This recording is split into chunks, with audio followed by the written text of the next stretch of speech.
Well, hello, everyone. This is John Haller. I'm joined today by a new friend and someone I've respected for a lot of time and been following for a long time, Karys Rhea she used to be with Epoch Times, and she's, I think, a fellow now, aren't you? A writing fellow at Middle East Forum. Hmm. Okay. And we did Jonathan Spire. I think I interviewed Oh, Jonathan great. Spire about a week ago for Middle East Forum. He's a longtime friend as well. Hmm. And I'm also joined by, because this is live, I always ask somebody to come in case there's a technical issue. They can kind of fill up the time while I'm panicking in the background. Although the live streams are a lot better than these. But anyway, Karis, I am very, very appreciative of you joining us today. Oh, pleasure's all mine. Thanks for having me. So I think this will be very instructive to us. It's certainly not lacking for examples to talk about, particularly with regard to this Tucker Qatarlson guy. And I think that's a good place to start. I will tell you, Karis, I thought Huckabee did an okay job on a lot of issues that Tucker brought up in the interview that they did the other day. But before we talk about that, I want to go back to about 2 years ago. You and Dumasani Washington, who we interviewed a week or so ago on this channel, you did an article that I can only describe as, I think, a masterclass in how to deal with and analyze the way Tucker Carlson conducts his interviews. Mm. The subject of your article was specifically the interview that he had done with Munther Isaac from Bethlehem Lutheran Church and the claims that he made. And then I think we could, as we talk here a little bit, we can contrast how Tucker conducted that interview with Munther Isaac, who I've met at one of those Christ at the Checkpoint conferences I attended, just because I like to torture myself, I guess. And it was, I mean, and he's a radical Marxist, liberation theologian, everything that you would expect somebody who's not a Christian to be. Hmm. I don't think he is a true Christian, and we can talk more about that. But you remember the interview, I'm sure, because you wrote a big article about it. And Tucker launched softball question after softball question with fake facts to Munther Isaac. And then we look at how he handled the interview with Mike Huckabee the other day. So start off about what did you want everybody to know about the way Tucker conducted that interview of Munther Isaac about 2 years ago? Mm. Wow. Well, Tucker has done so many bad faith interviews since then that it's actually difficult for me to remember the specific details, right? I mean, I've Okay. watched almost all of Tucker's interviews, well, not all of them, but every other episode on his show virtually has some sort of component about Israel on it. And I've watched all of those interviews. I mean, he talks about people having an obsession with Israel. I mean, it's like, hello, Kettle, you're black, right? I mean, he is just the chief gaslighter. He's a gaslighter in chief, if you will, in terms of actually assigning blame to other people when he is actually guilty of those very same things. So, I mean, it's important to know that Tucker Carlson is a complete hypocrite. He is an unserious and bad faith actor. He is a fraud. And he is on a very specific mission now, couched in language of America first and being a proud conservative and supporting President Trump, to essentially split the MAGA movement, divide Christians from Jews, and sow chaos within the Republican Party. And he's an incredibly clever chameleon. And so there is actually no innocence to him when he comes to an interview with somebody like Ambassador Huckabee. Like, him agreeing to meet with him might seem like, he is open-minded and willing to entertain differing views. But in actuality, he comes with an agenda, like he does to every political interview that he does. He's opportunistic and manipulative. And when you look at the interview with somebody like Munther Isaac compared to, politicians like Huckabee or Ted Cruz, it's startling, right? I mean, like you said, softball questions with these anti-American left-wing thugs and nothing but, hesitancy and not giving the other person the benefit of the doubt when it comes to people like Huckabee or Cruz, both Christian Zionists. So, he's, in order to confront him, you have to understand how he operates, how he shifts goalposts, how he lies and denies previous statements that he made on record, his rhetorical devices that he employs to maintain credibility with his audience. So you can't really meet him just with the facts, which is what Huckabee and Cruz were trying to do. They thought that if they came at him with the facts, that would be good enough, because that is good enough for a good faith conversation in which the interviewer actually wants to learn what your views are instead of spreading a specific narrative and coming across with an agenda. If you actually want to expose Tucker for the fraud that he is, you have to psychologically demask him in real time and point out the manipulative tactics that he is using. And it's very hard to do this without preparing and without understanding how Tucker works. And Ambassador Huckabee and Senator Ted Cruz, they've got a lot of more important things to do than preparing for an interview with a tabloid gossip like Tucker Carlson. So unfortunately, I agree with you. I think, Huckabee, as calm and composed and charitable as he was, he missed a lot of really important opportunities to catch Tucker, because Tucker's a weasel and you can't play with a weasel. You gotta catch them. Well, let's talk about some of the, and again, I thought Ambassador Huckabee, who I've met, did a pretty good job, but it's very disconcerting. And you probably don't know this, Karys. I was a trial lawyer for a long time, so I know how to conduct long depositions and take people down a rabbit trail, or be hard on them, or throw them questions that are a little bit difficult to answer. So. But I will say that Tucker is sort of a master class in, as you mentioned, gaslighting people. So let's just talk a little bit about maybe some of the areas where Ambassador Huckabee didn't measure up from what you saw.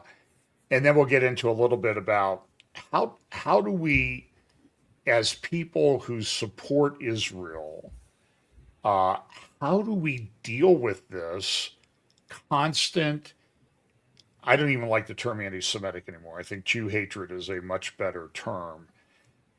But it's just whack-a-mole all the time. I mean, Tucker threw all kinds of falsehoods at Ambassador Huckabee that maybe Ambassador Huckabee didn't even know were really falsehoods, as you said, because they didn't have time to prepare. But let's talk a little bit about, where were some of the areas that Ambassador Huckabee kind of got steamrolled by Tucker? Well, I mean, Tucker's lies were so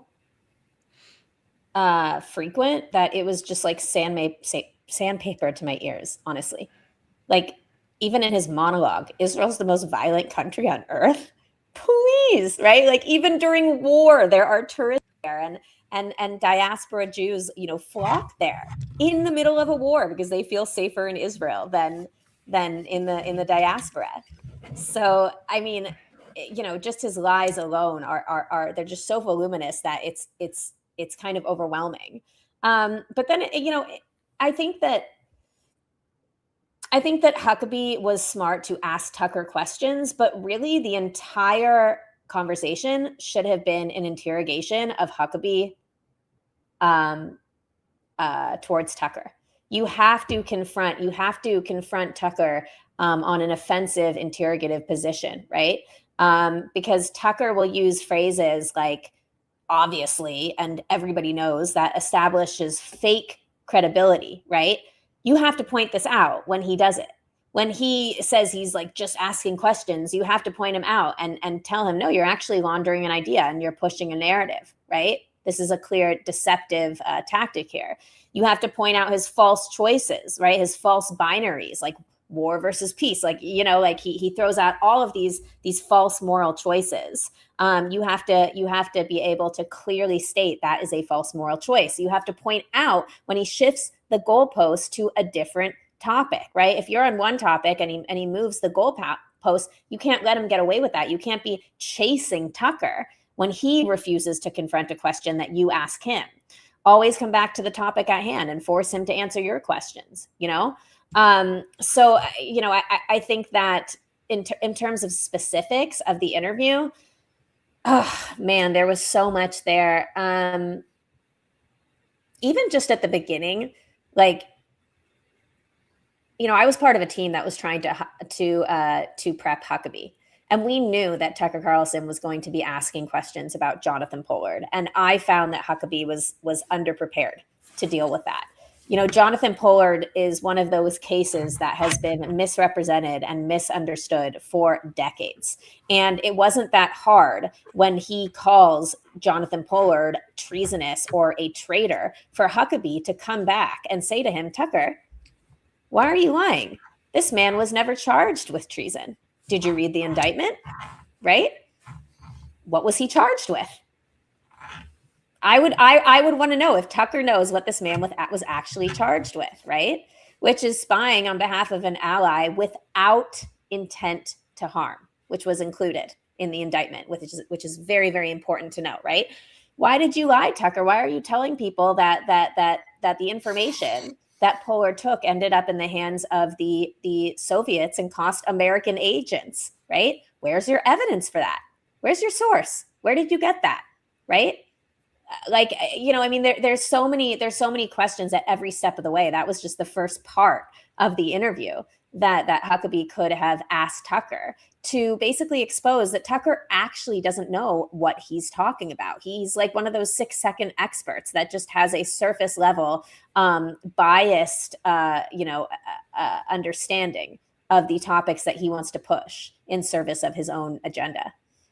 So, you know, Pollard is just one example, but I mean, if you have specific examples from the interview, I'm happy to go through them and we can talk about, you know, what would have been very, you know, more appropriate ways to respond to certain claims that Tucker made. Well, sure. I think one of those, the one that I've seen debunked the most was his assertions that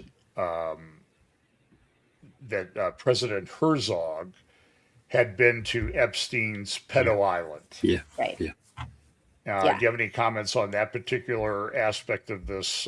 Yeah, I mean, and I hope that Herzog sues Tucker with all he's got, because even though Tucker issued an apology, the damage is done. These are incredibly career destroying allegations to just throw out recklessly to millions of viewers, right? And so instead of Huckabee saying, "Oh, I wasn't aware of that," like, why didn't he say, "Where did you hear that? Did you read the file yourself?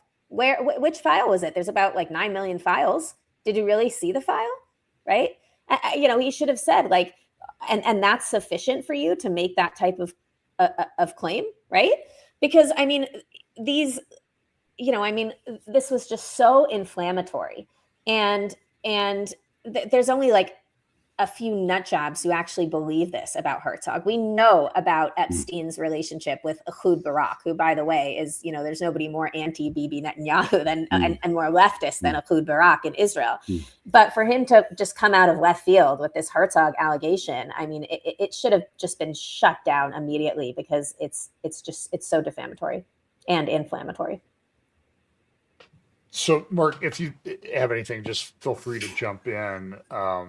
I do, but thank you. Yeah. I mean, Karys, what about when they talked about, you talked about the amount of journalists that have been killed in Gaza as well.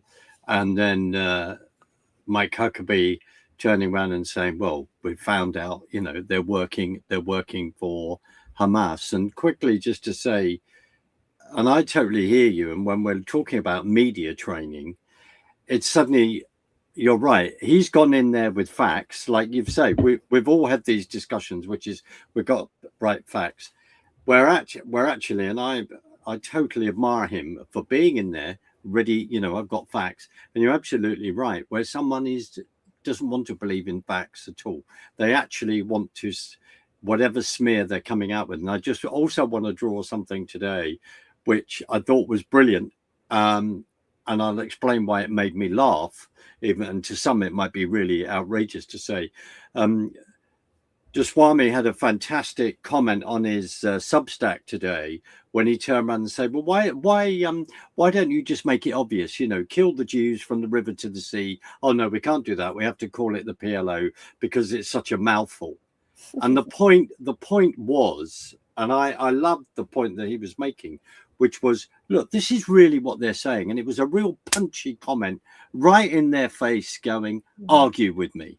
Mm-hmm. And I would say that in one sense, that's not necessarily Mike Huckabee's style. If we think of his TV show and all the rest, this is very, very difficult. But in regard to lies, the comment on the amount of journalists that have been killed, I'm sure over the last 2 years, we've all had that conversation. We've all tried to push back against that. Sorry. I don't remember the specific back and forth, but I do remember when that was brought up. And what I recall is that as soon as Huckabee tried to respond and say, these so-called journalists, many of them were actually Hamas terrorists, and you can talk to the hostages that were being held, in like, these journalists' homes. When he was trying to make those points, Tucker cut him off. Tucker was just interrupting him left and right, was not letting him get a word in unless it was a word that actually made Huckabee look ignorant, right? In service of Tucker's Tucker's narrative. And so every time Tucker interrupts, I would say, are you going to let me answer the question? Or are you going to interrupt me? Every single time. It is so outrageous that he is there to learn about Huckabee's point of view. And actually, Tucker is the one that, I think Eitan Fishberger on X actually did some sort of AI analysis of the interview and found that Tucker was talking more than Huckabee was. And yet in other interviews where he gives that are like softball conversations, he actually lets the other person speak. So I would not have let Tucker get away with interrupting me, because he interrupts you at strategic times when he knows that you're saying something that doesn't fit his narrative or that doesn't make him look good.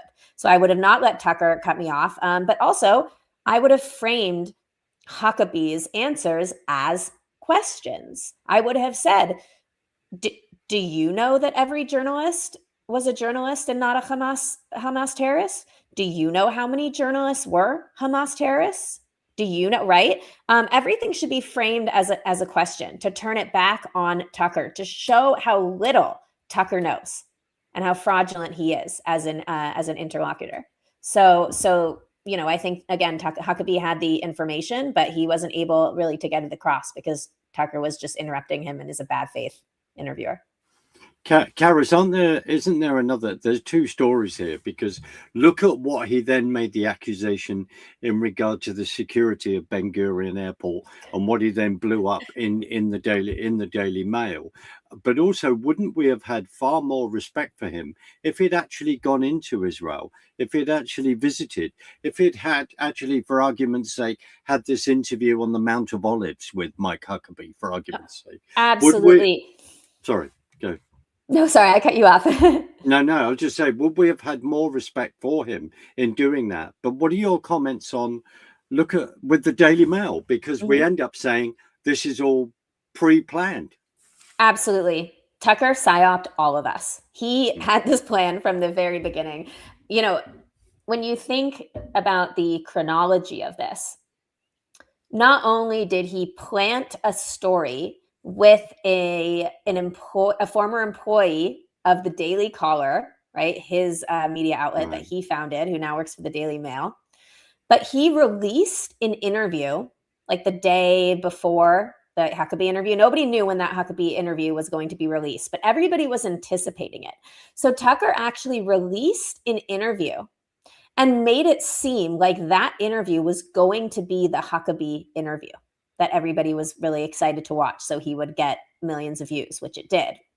And in fact, I think the thumbnail of the X post was Tucker and Huckabee. Exactly. And then you clicked on it and it was this guy nobody's ever heard of. Well, first there was a whole monologue making it seem like it was going to be about Huckabee and talking about why Tucker decided to visit Israel. So he made it seem like the interview was in Israel and that it was going to be with Huckabee. In fact, as you said, it was with this Marxist, this Christian Marxist, right, who has ties with PFLP and DFLP terrorists, whose pastor is Munther Isaac, who I wrote that article about. I think his name is Ferris Abraham. I think is exactly, and Ferris Abraham was not even interviewed in Israel. So Tucker is manipulating this situation twice. First, he's making it seem like it's an interview with Mike Huckabee, that it's not. And then when you see that it's with Ferris Abraham, he's still making it seem like it took place in Israel. Like he actually went to Israel and spoke to an Israeli Christian there. When in reality, we all know Ferris Abraham is not a Christian in Israel proper. And not only that, he does not even live in the territories. Tucker flew to the US, I believe, to do this interview. He flew back from Europe after going to the Middle East to do this interview in the US with this leftist jihadist sympathizer, and then flew all the way back to the Middle East to spend a few hours at Ben Gurion Airport and planted a false story that he was, quote, detained and dragged. I mean, the memes about this are hilarious. And the only people who believe that Tucker Carlson was mistreated at David Ben Gurion Airport, even according to Tucker's own story, are people who have never been to Ben Gurion Airport or people who just haven't been enough times to remember what the security is like. I mean, Tucker Carlson was given the royal treatment. He was held in a VIP lounge, so he didn't have to go through the normal security. And of course, they're going to take his passport because they need to do security checks. We all get our passport confiscated for a short period of time. And they were letting him hang out with these, in this luxurious lounge with all of the snacks and decadent desserts that one could imagine while they did their normal security check. And he was there with the camera crew. Of course, they're going to pull the crew aside and make sure that they're kosher. I mean, this is routine. So, everything about this was in bad faith. Everything about this was an operation to begin with. And it's just very sad that so many people fall for this like disgusting display of so-called journalism when it is anything but. So my understanding is that this Ferris Abraham guy has family that came from one of the Arab villages. I don't even know how to describe it. It's not in the little part over there that's Israel proper. It would be in Judea, probably I think it's near Bethlehem. Actually, it's near Bethlehem in the Shepherd's Field area. But he doesn't even live there. And I think the shocking thing to a lot of people that were kind of taken back, like, who is this guy? Why do we even care? This guy is an adjunct professor at Liberty University here in the United States, which is... if Jerry Falwell was still alive and knew what happened, and I've spoken at Liberty, he would be bouncing out of it. He would be leaping out of his grave to complain about it. Why is this guy a professor at the largest evangelical Christian university in the world that has been decidedly pro-Israel from its inception? Mm-hmm. And now Tucker's able to get this guy to interview him, but he never asked him a substantive question. Mm-mm. I mean, for example, if you were interviewing Mr. Abraham, what might you ask him, or how might you conduct that, just so people that are listening know how these things should be conducted? Oh man, interviewing anti-Israel proponents like Ferris Abraham, I mean, that's a whole other ball game, right? I mean, I certainly wouldn't have conducted the interview like Tucker, that's for sure.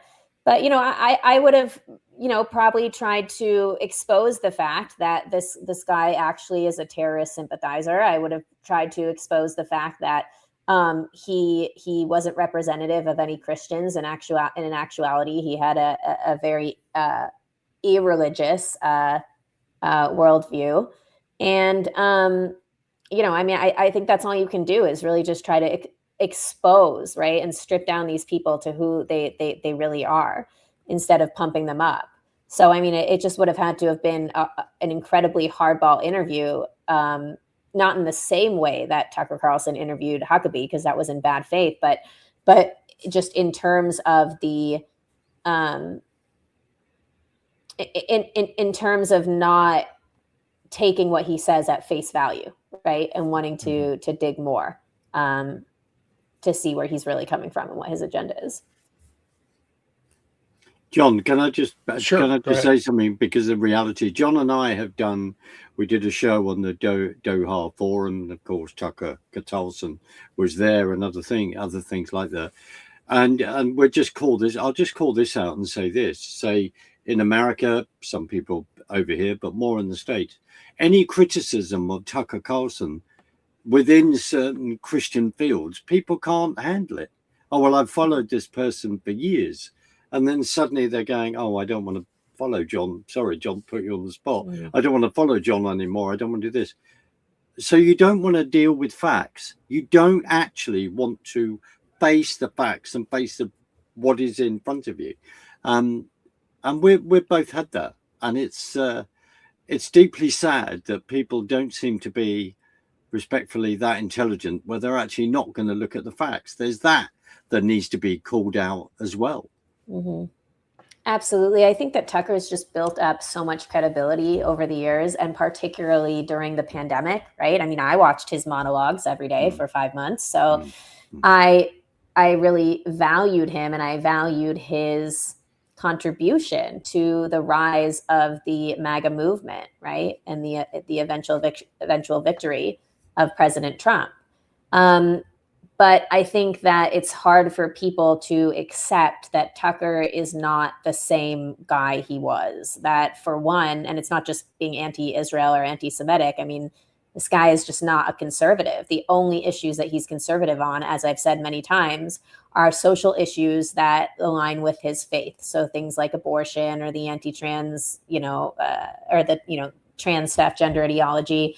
But when it comes to economics, when it comes to foreign policy, and increasingly on even like trade and immigration, Tucker is just sounding more and more like a Bernie Sanders, Elizabeth Warren leftist. So I think that's when you already have a cachet that is so respectable, right? And you have these ties with the political class that have been cultivated over an entire career. I think it's very hard for the masses to get their head around, the fact that there is something much more sinister going on here, and he's not somebody that we can actually trust. That he's doing everything to split up the MAGA movement and to tear down Trump's the Trump doctrine, and to guarantee that we are essentially going to lose the midterms and the elections in the future. Yeah, I want to talk to you about that a little bit. So help me out, because this is like one of the great frustrations of my life. I mean, I have a fairly popular YouTube channel. I'm very pro-Israel. I talk about geopolitics. I bring in people to, like, Mark and I did Trevor Loudon, we do Dumasani Washington, to talk about this red-green alliance and the Groypers and all of these things. I will just post, because I'm reading a lot, try to keep up. There's a lot to keep up on in the world these days. I'll just post on Facebook, I thought Huckabee did an okay job, or he didn't do too bad on the whole big picture. I mean, there were things that I think he was totally unprepared for. And part of the problem is how do you think like a Tucker Carlson thinks. I mean, I don't, that's hard to do, but I'll make a post. Karys, my feed is then filled, and I'm going to say 60 to 80% of the people who are my people who followed me for years watch what I talk about, watch what I argue about, watch me at conferences that I speak at and that sort of thing. And I have to shut off comments or take the post down because they're just, oh, Tucker's fantastic. How do we, in the big scheme of things, how do we deal with this? Or are we approaching it the wrong way? Well, I think it depends what arena we're talking in, right? If we're talking about dealing with this in social media as members of the media ourselves, that would be one discussion. But if you're like in politics, right? If you're part of government and you're very worried about Tucker and his influence on somebody like JD Vance or his influence on the culture, then that's a different conversation, right? If you're an investigative journalist, that wants to kind of expose some ties that Tucker has that may be nefarious to like that, foreign actors that are America's enemies, that's a different arena. So, I mean, the point is that there's no one solution to dealing with Tucker Carlson because the culture is changing very, very quickly, and it's manifesting in a lot of different arenas, a lot of different right-wing arenas. And so it needs to be fought and confronted within all of these arenas, depending on what your skill set is and, what you're interested in, right? And what you can bring to the table. So, it's just like there's, it's like when people say like, well, what's the solution to the Israeli-Palestinian conflict? And you're like, well, what do you mean the solution? Are you talking about Judea and Samaria? Are you talking about Gaza? Are you talking about Iran? Like, it's the same thing here. Like we're dealing with culture and politics. It's it really just, it depends on what space you're operating in. So, sorry if that wasn't very helpful. No, I guess it's just frustrating for me. Tremendously frustrating. Trying to make the case, and it seems like you're making progress, but then a really lousy, egregiously bad, egregiously biased. It's not an interview. It's Tucker doing an agenda, and it's like everything that you've worked on for months and years is just evaporates right in front of your eyes. Right. Well, I think with some of the comments, like I mean, that's so frustrating given that a lot of them are people that and that follow you, but presumably some of them are not. And you have to remember that we live in a global world now, and Tucker has the support of not just, some America firsters on the right or some leftists like, Cenk Uygur and Max Blumenthal, but he also has the support of, all of the mullah supporting Shiites in Iran and all of the, Pakistani bots and all of the, pro CCP activists and all of the pro Putin, right, proponents. So, I mean, there's a lot of people that will flood a single social media post that are not necessarily Americans, because Tucker is doing he's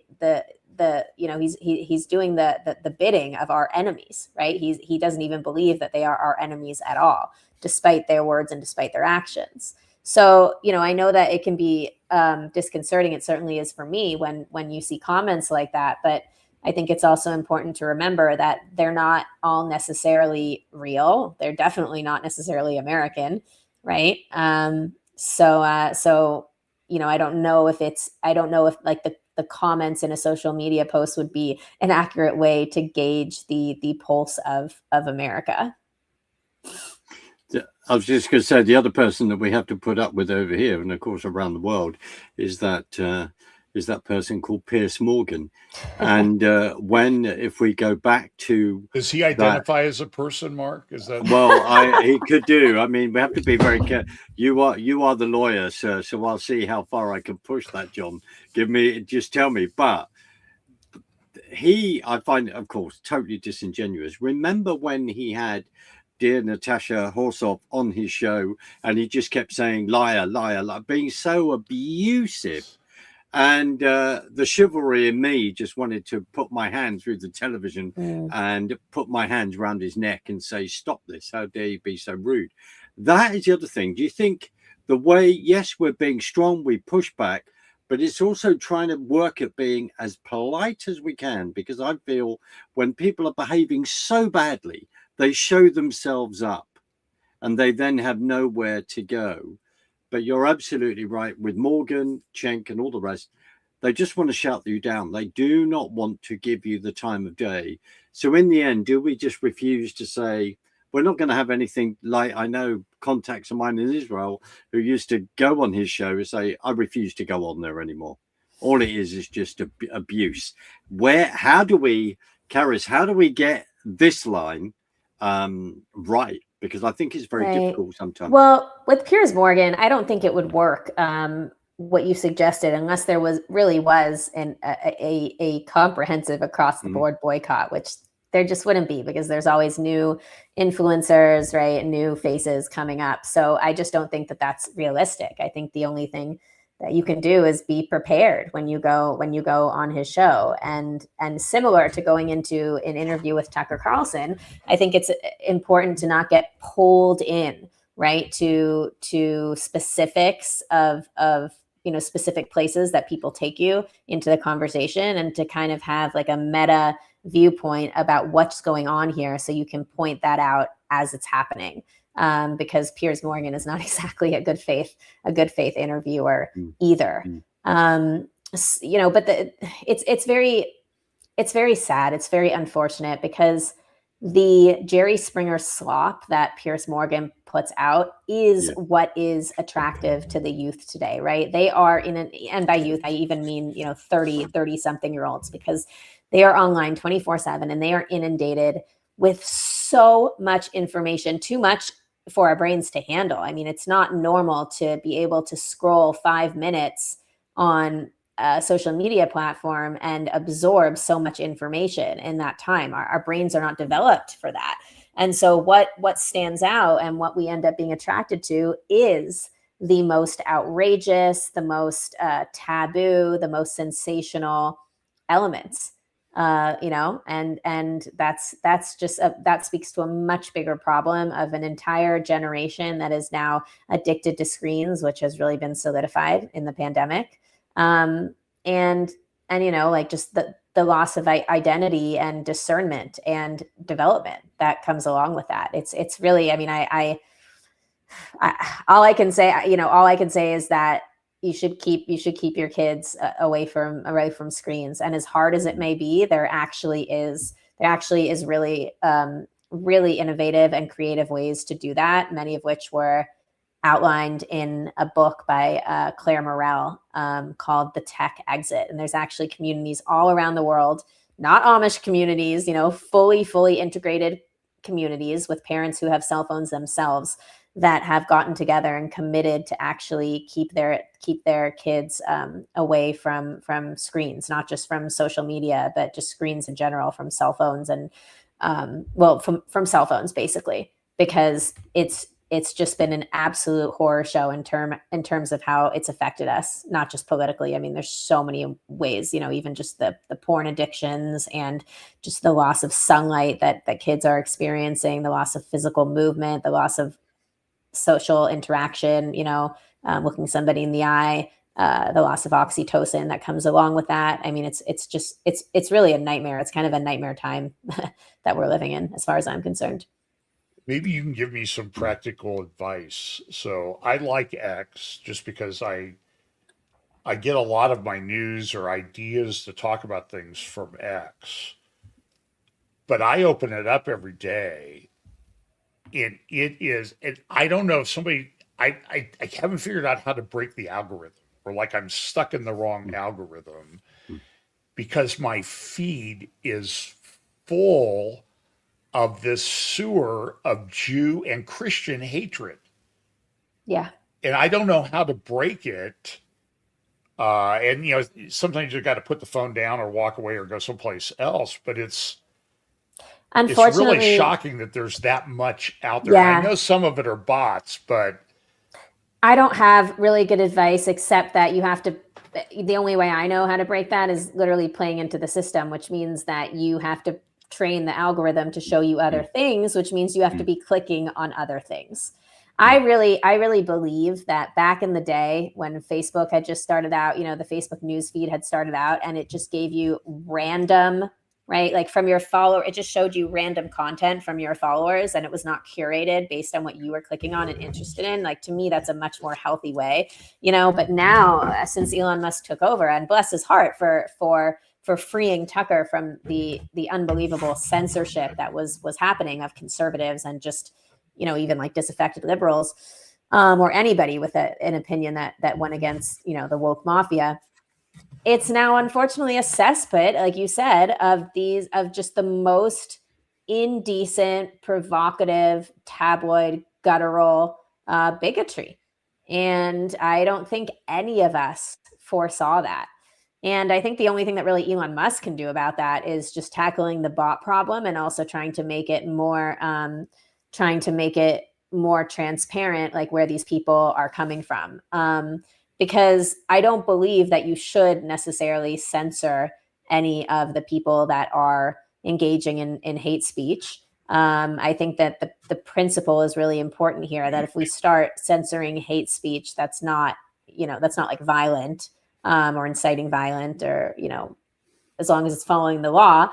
I think that eventually that can just turn on you. And then what you're saying can suddenly, be considered hate speech by whoever is now in charge. So it's a really, really hard line to walk. I'm sure there is so much more that Elon Musk could be doing that he is not doing. But I don't think those things should necessarily involve like censorship or banning people from platforms, unless they're unless they're like just trolls that are, they're human bots essentially. You're aware of what we're facing here in the UK and in Europe in regard Absolutely. to regard to censorship. You're very aware of that, and in regard to free speech. And I'm very attuned with your constitution, and this is what we're facing, because actually, as we are saying, 1984, the Ministry of Truth, even if you say this is a fact, this book I have from 1925, 1936 backs all that up.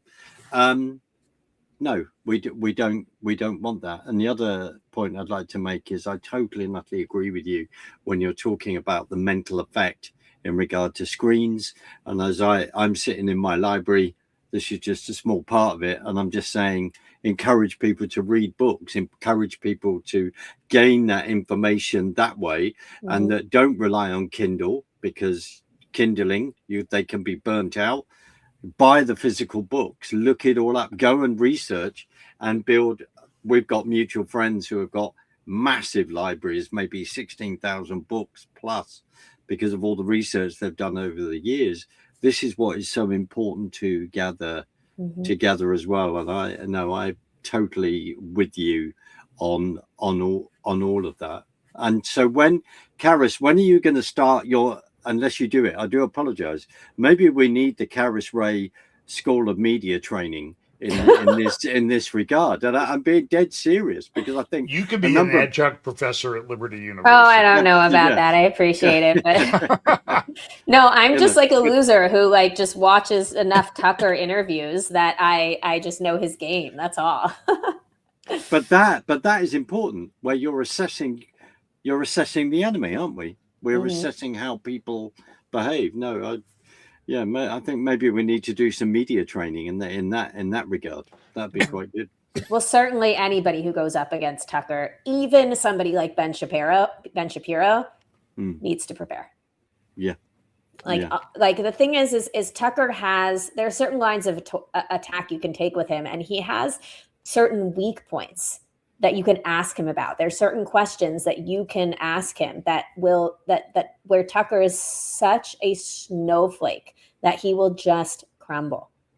Because even in the few moments in the interview where Huckabee was successful at turning back on Tucker, you saw how uncomfortable Tucker was. Tucker can only dish it out. Yeah. He cannot take anything back. He is such a delicate little flower. And so it's as long as you prepare and you understand the lines of attack and you understand the rhetorical devices and you understand the weak points, then it won't be hard to unmask Tucker. But you have to prepare, no matter who you are.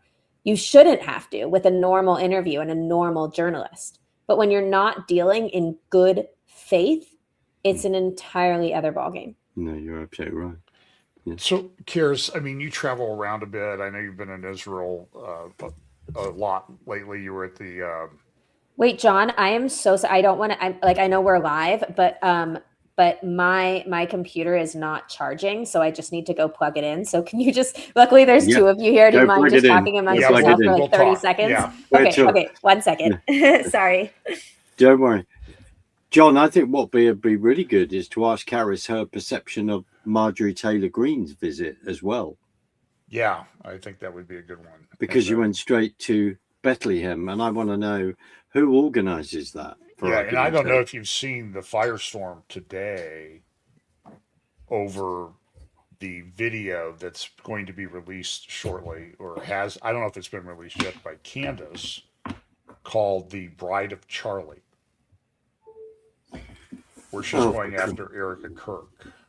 For crying out loud. I mean, that's another one. It's the whack-a-mole thing. It's the whack-a-mole thing. Yeah. We were just talking about Candace releasing the Bride of Charlie video and an investigative series. And that's the next place I wanted to go. So I'm not in the TPUSA sphere of influence. I wrote to Charlie once on X. I'm sure he never read it. And I remember the comment that I made. It was about Iran and Tucker. And I said, Charlie, you may call me. You are totally out of your depth on Iran. Now, it didn't do any good. Of course, that was about a month or so before he was killed. But I'm shocked, Karys, that TPUSA continues to platform Tucker, Megyn Kelly, and these Groyper types. What would you say to them to get them to stop this? Because there's no upside to it as far as I can see. No, there's not. Unfortunately, I just don't think the leadership is really there with Turning Point. Look, I mean, Charlie was grappling with this stuff too, right? He was great at keeping out the Groypers, the Nick Fuentes types, but he also was very keen on having the Tucker Carlsons and the Steve Bannons and the Jack Posobics, and he would not disavow Candace. So, it's very tricky here because I think that the new leadership at Turning Point believes that things are kind of the same as they were, and therefore, as long as they maybe continue kicking Nick Fuentes out of their events like they did this time around, that like things will be okay. But like the culture has massively changed, and these people that terrorized Charlie, the Groyper types, they have now spread to so many different corners of the right. And so when they let in like manosphere types or some, paleo conservatives or some so-called Christian nationalists, like a lot of those people are, they're not necessarily like Groypers in the sense that they're followers of Nick Fuentes, but they have a very similar ideology. And so, if there is not strong leadership that cannot actually recognize what is happening in the culture and draw that line, then Turning Point will be cooked in terms of being a morally respectable outfit, right? They still might be huge, and they'll continue to grow because they'll be a big tent and they'll invite everybody in. But there will be people like us who feel like they have lost their moral compass. And a lot of people are worried that like they're just going to end up being taken over by the radicals, because we know that the radicals are bullies and that they scream the loudest. So it's more important for than ever for them to have that kind of leadership. But unfortunately, I just don't think they do. I just don't think they're up for the task. It's just too big what they're doing. And yeah, I mean, what's going to happen with them is anybody's guess. I'm not good at making predictions, and I really don't know what's going to happen. But what I do know is that if they don't have strong leadership, then this is only going to get worse. So I think you mentioned in the bio you sent me that you're working on a book, and I want to talk about that just a little bit and the time we have remaining. But I think that one of the things that was,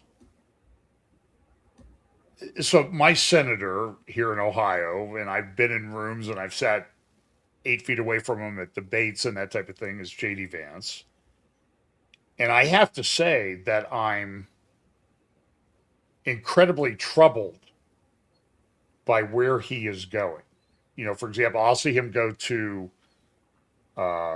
Europe to one of the death camps, and he never mentions Jews. I mean, it just, and I know he's trying, I know he and Trump are trying to keep the coalition together to keep some semblance of Republican control of the House and Senate, although I don't know that they really have it now anyway, but at least try to at least have the facade of that for the last 2 years of Trump's terms after the midterms this fall.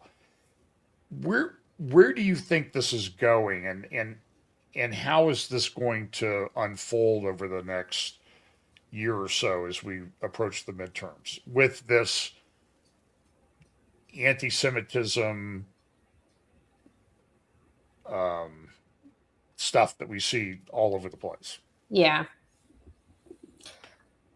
Well, if the political class in the Republican Party do not actually get their act together and start reasserting their red lines and their principles and what conservatism stands for, if they continue on this path like the left did of welcoming in the most radical, totalitarian, fascistic elements of our party, then one of two things will happen. We will either lose elections to the progressives on the left, or we will end up with an authoritarian president on the right who governs in the image of Tucker Carlson.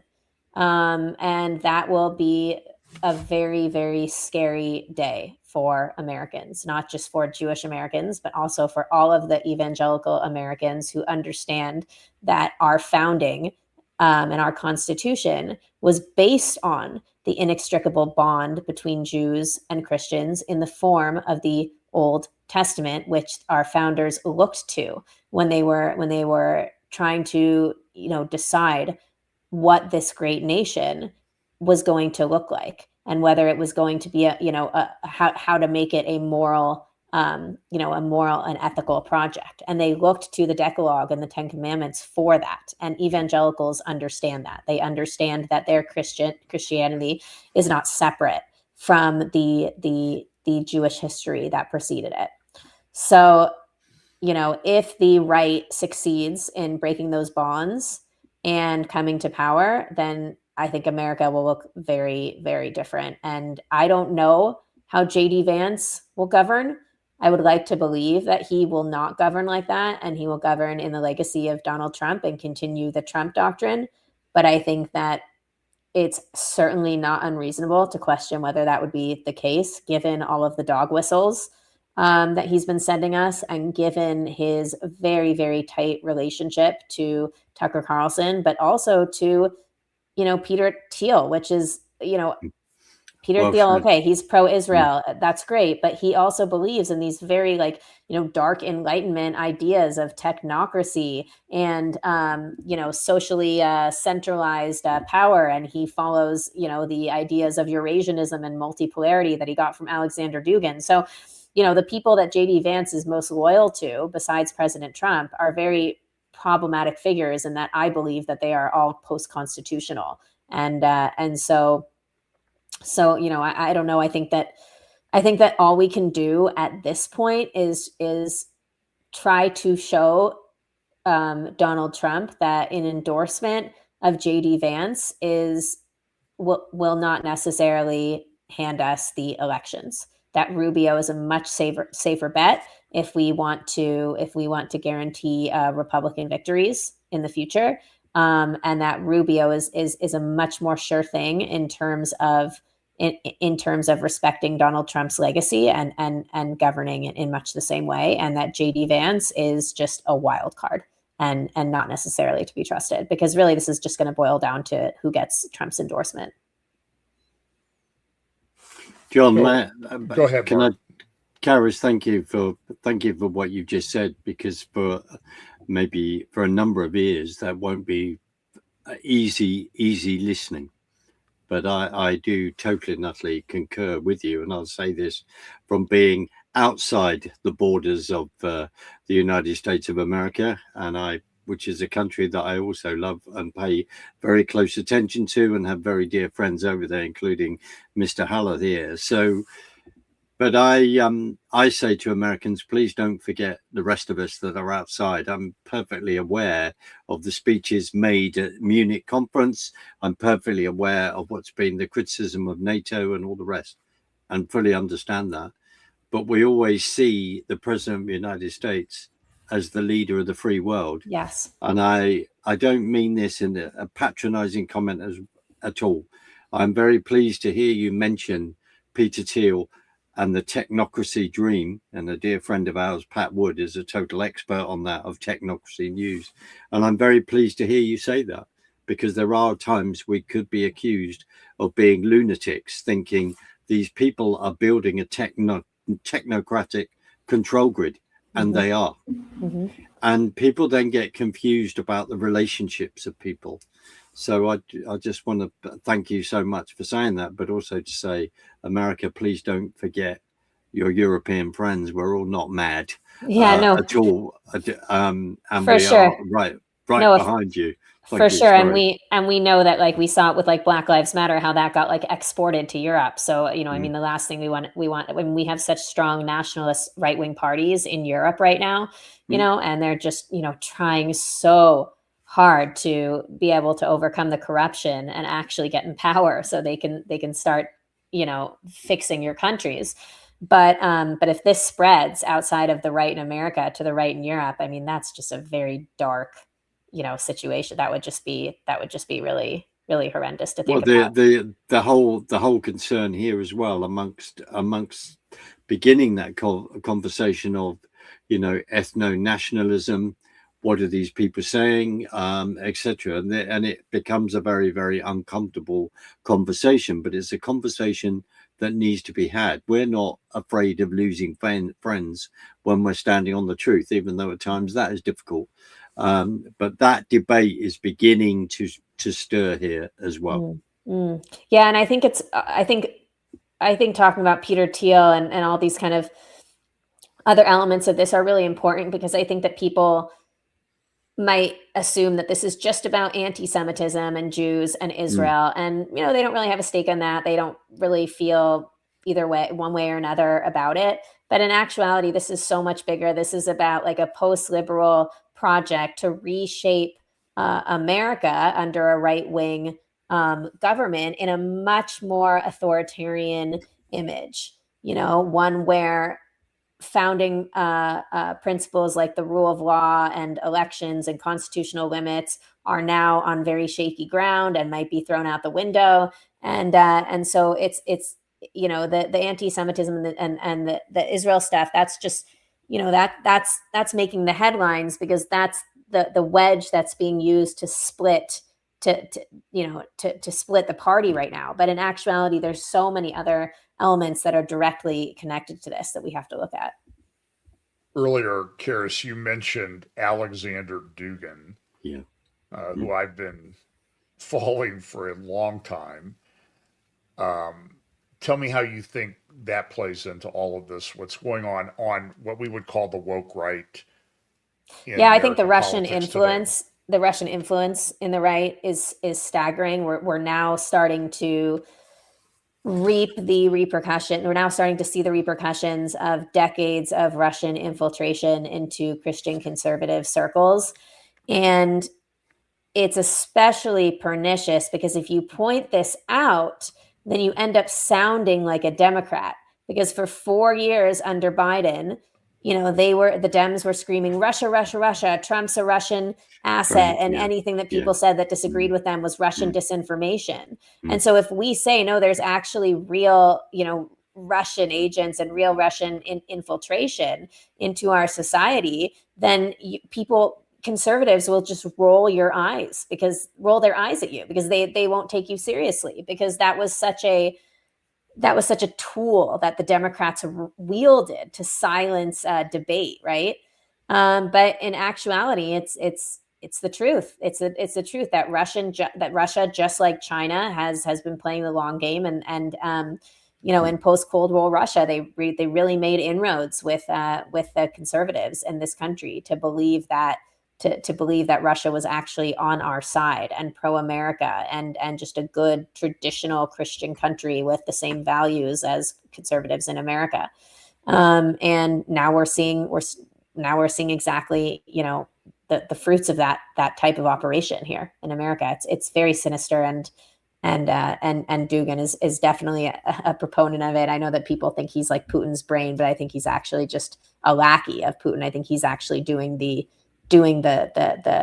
he's actually acting on order of Russian military intelligence, not the other way around. When you've put so much effort into spreading these anti-American ideas of like multipolarity and Eurasianism, and making them seem palatable to the right, and if they're good things for America, then that's a very challenging thing to undo, right? It has to be undone in a very strategic and careful way. Well, other than reading your book when it comes out, that when you're hopefully going to deal with some of these issues, and just so you know, on my channel for about 1.5 years, every month, I've been doing about a 2 to 3 hour roundtable on technocracy. That's fantastic. Where I have Patrick Wood, Scott Townsend, some other people. Is Patrick Wood the one that just came out with that book with Courtney? Betrayal, yes. Courtney, I actually did a little joint interview of them about 2 or 3 weeks ago, I think. So I just ordered it. I just ordered it on Amazon, so I'll be reading it soon. Well, it would be great. We'll work out a way to connect you with them if you would like that.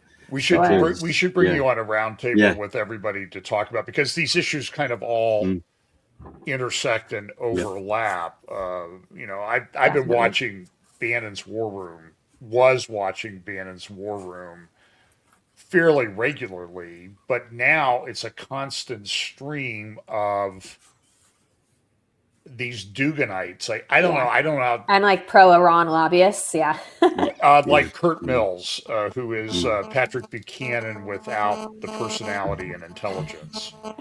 Totally. I mean, he was on yesterday. It's like I guess the foreign minister of Iran was not available. Right. So they had Kurt Mills on instead. Oh man, he is a snake if there ever was one. I don't know why somebody doesn't put like a PI on that guy. Like, why is he always back and forth to the Middle East? What is he doing? Where did he come does he go back and forth a lot? That's what I've seen. Yeah.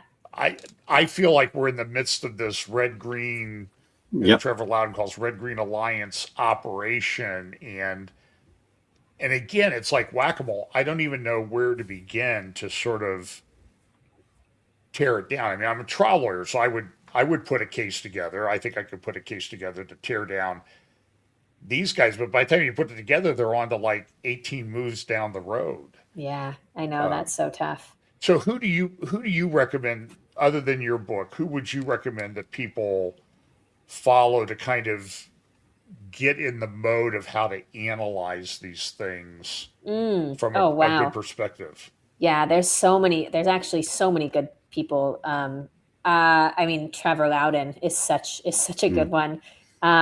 He's taught me so much about the history of like right wing infiltration by, America's enemies and sinister groups.